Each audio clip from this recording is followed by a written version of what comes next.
장마철 낙상 사고, 작년에만 65세 이상 노인 5천 명이 병원에 실려갔습니다. 안녕하세요. 오늘은 장마철을 맞아 우리 어르신들이 꼭 알아두셔야 할 안전수칙들에 대해 말씀드리려고 합니다. 매년 장마철이면 미끄러짐 사고나 낙상 사고로 응급실을 찾는 노인분들이 급증하는데요. 오늘 이 방송을 끝까지 들어주신다면 안전한 장마철을 보내실 수 있을 거예요. 저는 지금까지 수많은 장마철 안전사고 사례들을 접해왔는데 정말 작은 부주의로 큰 사고가 나는 경우를 너무 많이 봤습니다. 하지만 미리 알고 준비하면 충분히 예방할 수 있는 사고들이에요. 오늘은 크게 5가지 주제로 나눠서 말씀드릴게요. 첫 번째는 집 안에서의 안전수칙, 두 번째는 외출 시 주의사항, 세 번째는 건강관리법, 네 번째는 응급상황 대처법, 마지막으로 가족들이 도와드릴 수 있는 방법들입니다. 먼저 집 안에서 지켜야 할 안전수칙부터 말씀드릴게요. 많은 분들이 집 안이니까 안전하겠지 생각하시는데 실제로는 집 안 사고가 더 많습니다. 장마철에는 습도가 높아서 바닥이 평소보다 미끄러워집니다. 특히 현관, 화장실, 주방은 더욱 조심하셔야 해요. 현관 매트는 반드시 미끄럼 방지 기능이 있는 걸로 사용하세요. 작년에 서울 강남구에 사시는 김모 할머니가 현관에서 미끄러져 고관절을 다친 사례가 있었는데 일반 매트를 사용하다가 생긴 사고였어요. 미끄럼 방지 매트는 대형마트나 생활용품점에서 5,000원 정도면 구입할 수 있습니다. 화장실 바닥에는 미끄럼 방지 스티커를 붙이세요. 특히 샤워 부스나 욕실 바닥에 말이죠. 부산에 사시는 박모 할아버지는 이 스티커 덕분에 미끄러질 뻔한 상황에서 다치지 않았다고 하시더라고요. 장마철에는 흐린 날이 많아서 집안이 어둡습니다. 어두운 곳에서는 시야가 제한되어 사고 위험이 높아져요. 복도나 계단에는 센서 등을 설치하세요. 밤에 화장실 가실 때 특히 유용합니다. 인천에 사시는 최모 할아버지가 센서 등 설치 후 밤중 낙상 걱정이 없어졌다고 하시더라고요. 침실에서 화장실까지 가는 동선에는 작은 LED 조명을 설치하시는 것도 좋습니다. 요즘은 충전식으로 쉽게 붙였다 뗐다 할 수 있는 제품들이 많아요. 장마철 실내 습도가 80% 이상 올라가면 곰팡이가 생기고 바닥도 끈적해집니다. 제습기나 에어컨을 활용해서 습도를 50%에서 60% 정도로 유지하세요. 대구에 사시는 이모 할머니는 제습기를 24시간 가동하면서 전기요금이 걱정됐는데 알고 보니 하루 2시간에서 3시간만 틀어도 충분했다고 하시더라고요. 습도계를 하나 구비해서 체크해 보세요. 비가 많이 올 때는 시야가 흐려지고 반응 속도도 느려집니다. 평소 지나다니는 동선에 장애물이 없도록 가구를 정리하세요. 특히 거실에서 화장실까지, 침실에서 주방까지 가는 길목의 의자나 테이블 모서리가 튀어나와 있지 않은지 확인하세요. 광주에 사시는 정모 할아버지가 테이블 모서리에 부딪혀 갈비뼈에 금이 간 적이 있었어요. 이제 외출하실 때 지켜야 할 안전수칙들을 말씀드릴게요. 장마철 외출은 정말 조심해야 합니다. 미끄럼 방지 밑창이 있는 신발을 신으세요. 평소 신던 가죽신이나 구두는 비 올 때 절대 신으면 안 됩니다. 울산에 사시는 김모 할아버지가 평소 신던 가죽신을 신고 나갔다가 지하철역에서 미끄러져 손목을 다친 사례가 있어요. 고무 밑창에 홈이 깊게 파인 운동화나 워킹화를 추천합니다. 신발끈도 꼭 단단히 매세요. 느슨한 신발끈 때문에 넘어지는 경우도 많습니다.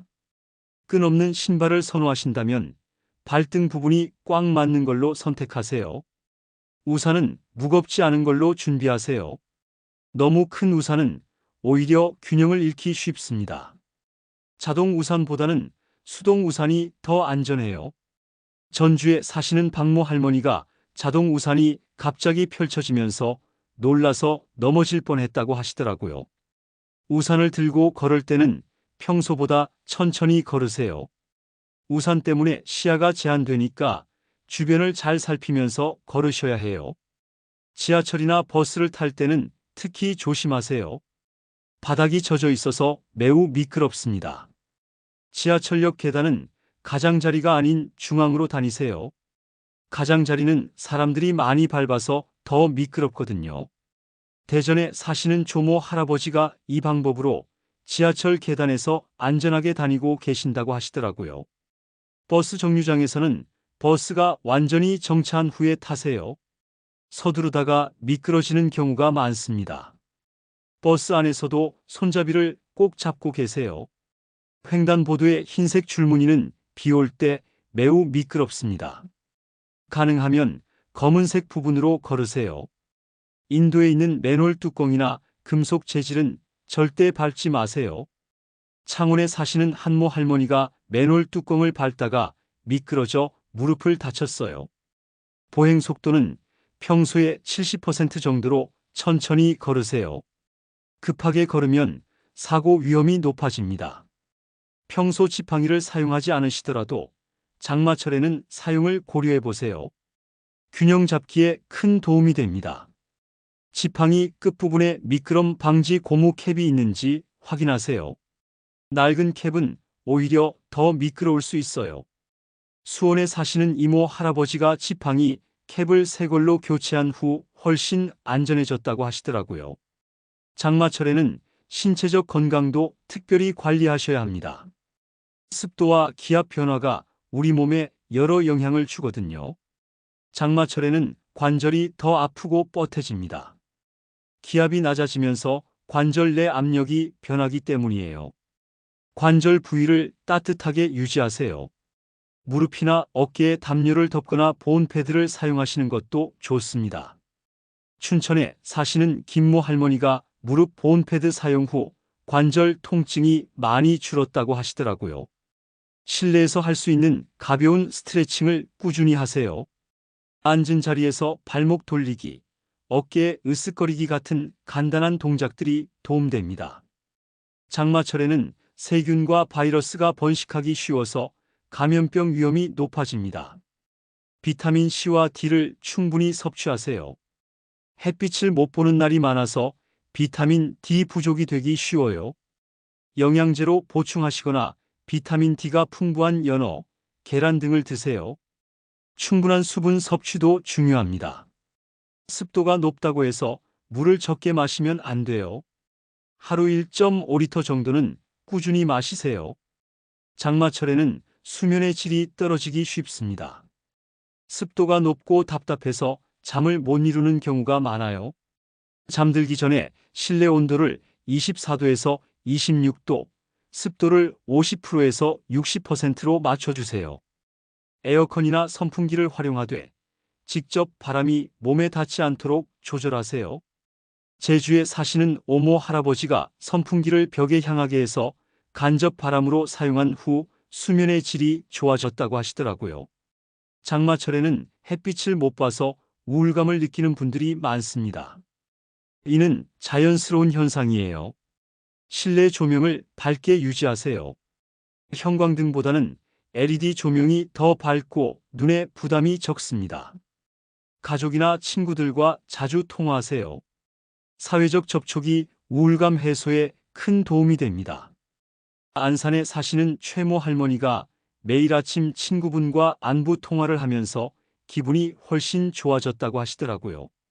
만약 사고가 일어났을 때는 어떻게 대처해야 하는지 알려드릴게요. 넘어지셨을 때는 급하게 일어나려 하지 마세요. 먼저 다친 곳이 있는지 천천히 확인하세요.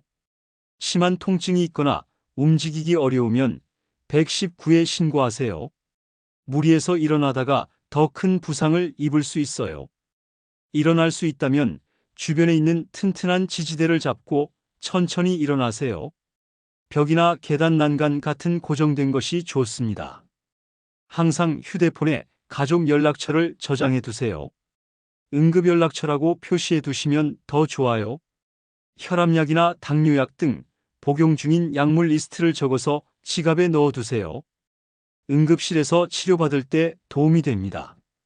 가벼운 상처가 났을 때는 깨끗한 물로 씻고 소독약을 발라주세요.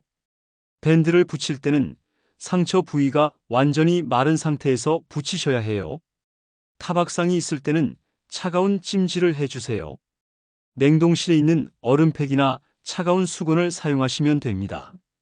심한 통증이나 붓기가 있으면 즉시 병원에 가세요. 괜찮겠지 하면서 참다가 더 심해지는 경우가 많아요. 장마철에는 습도 때문에 약이 변질되기 쉽습니다. 약을 서늘하고 건조한 곳에 보관하세요. 약봉지가 젖었거나 약이 눅눅해졌으면 사용하지 마세요. 새로 처방받으시는 게 안전합니다. 복용 중인 약이 떨어지기 전에 미리 처방받아 두세요. 비가 많이 와서 병원 가기 어려운 날이 있을 수 있거든요. 마지막으로 가족분들이 어르신들을 위해 해드릴 수 있는 일들을 말씀드릴게요. 가족분들이 어르신 댁에 가셔서 미끄럼 방지 용품들이 제대로 설치되어 있는지 확인해 보세요. 화장실 손잡이, 미끄럼 방지 매트, 조명 상태 등을 점검해 주시면 좋습니다. 어르신들은 이런 부분을 놓치시는 경우가 많아요. 장마철에는 하루에 한 번씩은 안부 전화를 드리세요.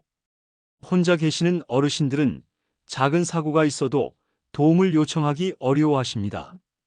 오늘 밖에 나가셨어요? 넘어지거나 다친 곳은 없으세요? 이런 식으로 구체적으로 물어보세요. 비가 많이 올 때는 외출이 어려우니까 생필품을 미리 준비해 드리세요. 약, 식료품, 생활용품 등을 충분히 비치해 두시면 안심이 됩니다. 특히 상비약은 넉넉하게 준비해 두세요. 소화제, 해열제, 밴드, 소독약 등 기본적인 약품들 말이에요. 어르신 댁 전화번호를 온 가족이 알고 있어야 합니다. 휴대폰이 꺼져 있거나 고장났을 때 집 전화로 연락할 수 있도록요. 이웃분들과도 연락처를 공유해 두세요. 급한 상황에 가족보다 이웃이 더 빨리 도움을 줄 수 있거든요. 장마철 전에 미리 건강검진을 받아두시면 좋습니다. 혈압, 당뇨, 관절 상태 등을 체크해서 위험 요소를 미리 파악하세요. 복용 중인 약물도 의사와 상의해서 조절이 필요한지 확인해 보세요. 오늘 장마철 노인 안전 수칙에 대해 자세히 말씀드렸습니다. 기억하실 핵심 포인트는 집 안바닥 관리, 외출 시 적절한 신발 착용, 건강 관리, 그리고 가족들의 관심과 도움입니다. 무엇보다 중요한 건 괜찮겠지 하는 안일한 생각을 버리시는 거예요. 작은 주의가 큰 사고를 예방할 수 있습니다. 안전한 장마철 보내시기 바라며 다음 시간에 또 유익한 정보로 찾아뵙겠습니다. 지금까지 지혜의 하루 1분의 힘이었습니다. 감사합니다.